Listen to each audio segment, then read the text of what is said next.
Message second class. Miller Dorie supported. I've been ordered by the acting CO of the West Virginia to relay what I saw yesterday. Normally, such knowledge would be need to know, secret.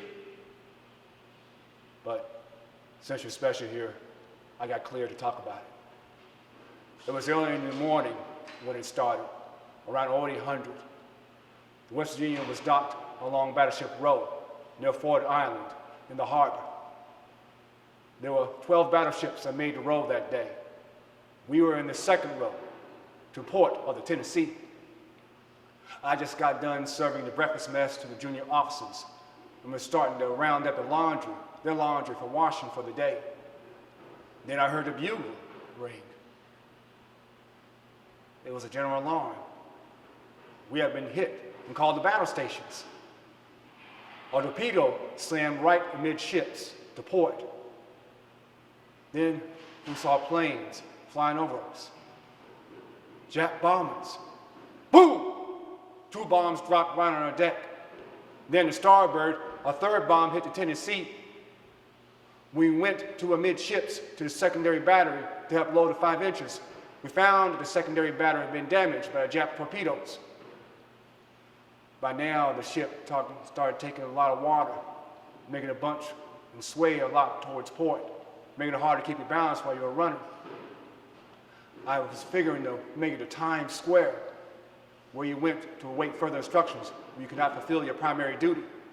There, I saw Lieutenant Commander Johnson, who ordered me to accompany him to move the captain above deck to safety. He had been hit by one of the bombs, but when we went above deck to the bridge, we saw he was hurt pretty bad. When the 3rd bomb hit, the shrapnel from the Tennessee flew right across the captain's way and cut him right open. I ain't never seen a man hurt like that before. Guts hanging out in the open air like that.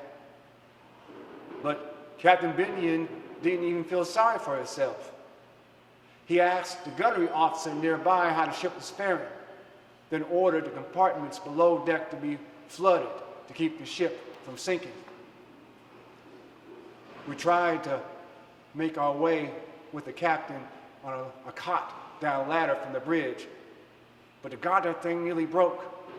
So instead, we moved the captain to an area aft of the conning tower where the bridge was.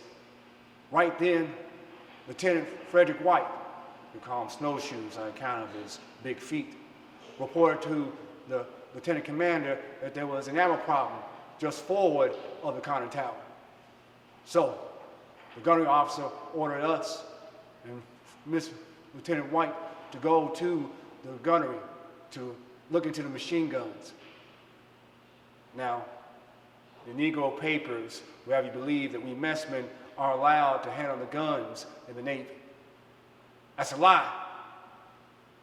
When you take an enemy fire, your work becomes secondary to your primary duty. Going to your battle stations and killing the enemy. Still, I'd only been trained to load the secondary guns, the 5 inches. So I didn't know how to load the smaller machine guns.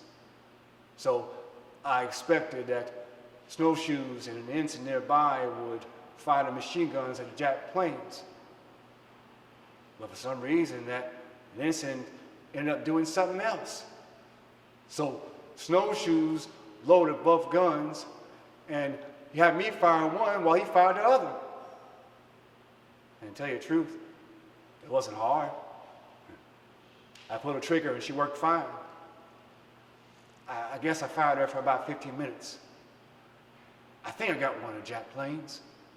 They were diving pretty close. After the Japs had left, we went about trying to save the ship. A crew from the Tennessee threw across our way a fire hose to help us fight the smoke and flames from the explosions. Lieutenant Commander Johnson then ordered me to help get some of the sailors who were trapped below deck to safety. So I helped rescue some of the sailors to get them on the boats for shore. But then we received word that the CO didn't make it. Captain Binion had passed. But still, we were able to save the West Virginia, just like he had wanted. I did what I was supposed to do. I did what I was ordered to do. So I didn't go above the call of duty, but maybe, just maybe, what I did might open things up a little bit for the rest of us.